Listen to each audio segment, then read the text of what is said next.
Varicose veins బాధితులకు శుభవార్త. హైదరాబాద్ లో కన్సల్టేషన్ మరియు 3,500 రూపాయల colour Doppler test Avis hospitals లో ఉచితంగా పొందండి.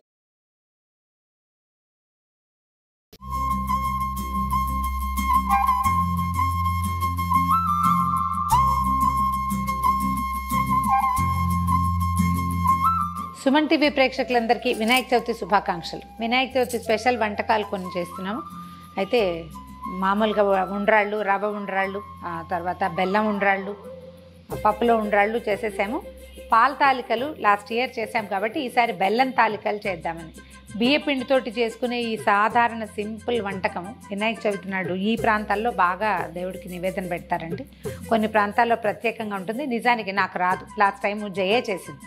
ఆ తర్వాత నేను 2-3 సార్లు ఇంట్లో చేసి చూశాను. ఈజీగానే ఉంది. కొంచెం మనం అలవాటు చేసుకుంటే ఇది ఒక కొత్త పదార్థంగా ఉంటుంది. ఈసారి మన దేవుడు కూడా చేసుకోవచ్చని ఈ సంవత్సరం మధ్యలో ఒక 6-7 సార్లు ట్రై చేశాను. అయితే పాల తాలికలు లాస్ట్ ఇయర్ చేశాం కాబట్టి ఈసారి బెల్లం తాలికలు చేద్దామని. ఇది కూడా సింపుల్ అండ్ ఈజీయే. మన ఇంట్లో అలవాటు ఉంటే చేసేసుకుంటాం. లేకపోతే ఏదైనా కొత్త నివేదన చేయాలంటే ఇది బెస్ట్ ట్రయల్గా ఉంటుంది. చాలా ఈజీ కూడా. దీనికి ఏంటంటే సాధారణంగా తడి బియ్యంతో చేసే పద్ధతులు కొన్ని చోట్ల కనపడతాయి. బియ్యం రాత్రి నానబెట్టి పొద్దునే నీళ్ళు వంచేసి కొంచెం ఆరనిచ్చి బియ్యం గ్రైండ్ చేసేయటం. మనం అరిసెల పిండి పట్టుకుంటాం కదా, తడి బియ్యం పిండి, ఆ పిండితోటి చేస్తారు.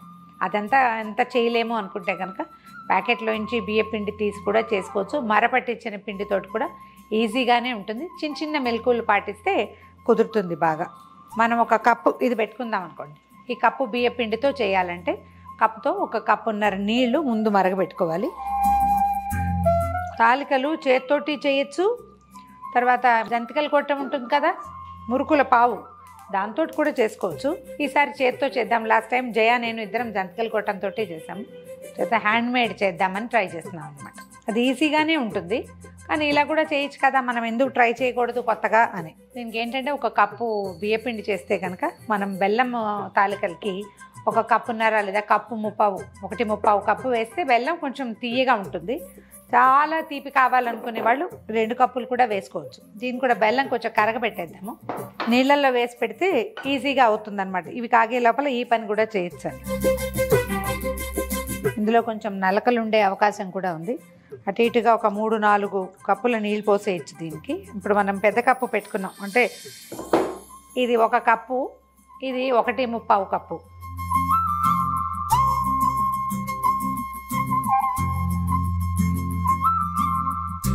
నీళ్ళు పోసి పక్కన పెట్టండి. స్టవ్ మీదే పెట్టక్కర్లా. మనం ఈ తాలికలు చేసుకోవడానికి సమయం పడుతుంది కదా, ఆ లోపల బెల్లం కొంచెం నీటిలో కరిగి ఉంటుంది.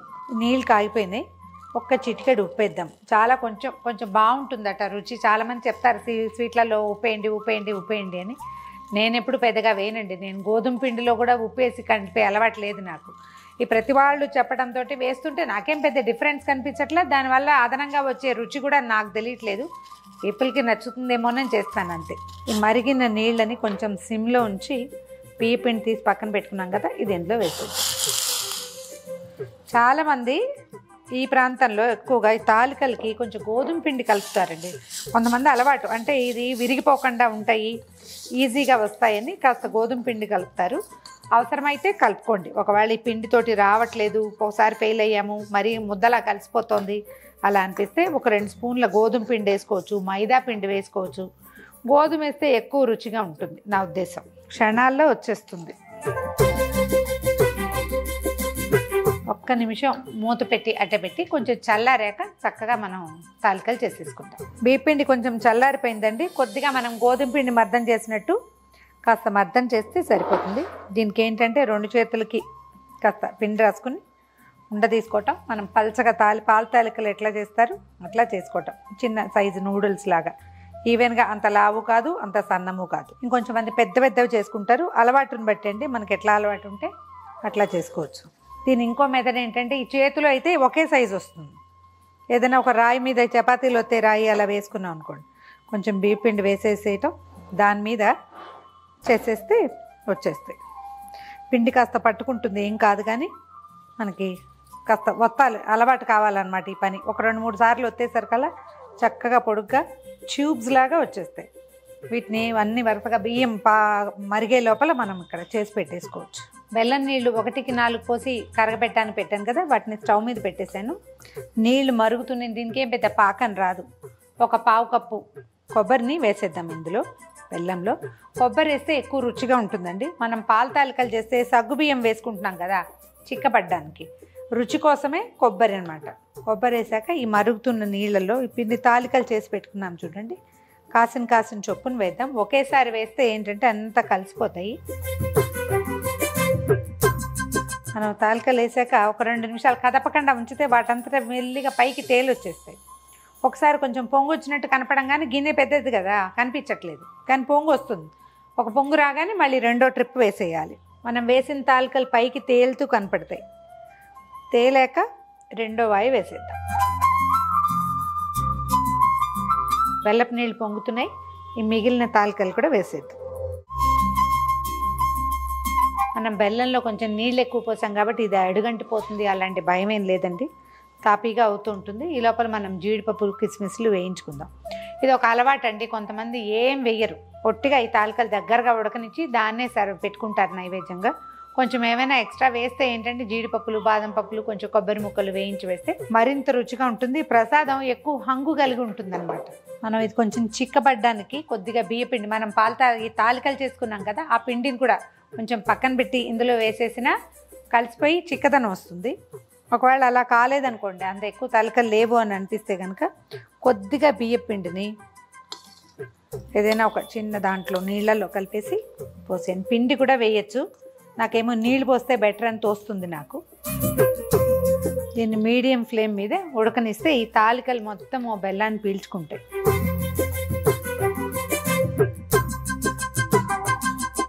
చక్కగా ఉడికిపోయినాయండి ఇవి. కొన్ని మనం పొడి బియ్య పిండితోటి చేస్తే కొంచెం ముక్క అవుతుంది, అదే తడి బియ్యం అయితే అలాగే నూడిల్స్ లాగా కనబడతాయి. ఇవి ఏమిటో ఈజీగా ఉంటాయని తోస్తుంది నాకు. కావాలంటే కొంచెం గోధుమ పిండి కలుపుకుంటే ముక్క విరక్కుండా అలాగే, అంటే ఏ నూడిల్స్ ఎలా చేసామో అలాగే ఉంటాయి. మన అలవాట్లను బట్టి, ఆసక్తిని బట్టి ఎలా కావాలో అలా చేసుకోవచ్చు. జీడిపప్పులు, కిస్మిస్లు, కొంచెం కొబ్బరి ముక్కలు, మనం ఇందులో కొబ్బరి వేసాము, మళ్ళీ పైన కూడా కొబ్బరి ముక్కలు వేసాను. వీటిని ఇదేంటంటే మనం ఈ కన్సిస్టెన్సీలో తీస్తే ఒక గంట పోయాక చల్లారేసరికి చక్కగా పోరింగ్ కన్సిస్టెన్సీకి దగ్గరకు వచ్చేస్తుంది, చిక్కబడిపోతుంది. ట్రై చేసి చూడండి. బెల్లం తాలికల రుచి వేరు, పాల తాలికల రుచి వేరు. అది పాలల్లో చేస్తాం కదా, ఇది ఒట్టి బెల్లంలో. ఇది కూడా చాలా బాగుంటుంది. కొన్ని ప్రాంతాల్లో పాలు వాడకుండా ఇలాగే చేస్తారు. ట్రై చేసి చూడండి.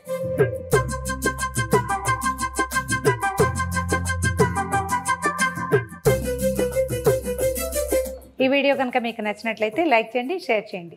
మరిన్ని ఇంట్రెస్టింగ్ వీడియోల కోసం సుమన్ టీవీకి సబ్స్క్రైబ్ చేసుకోండి.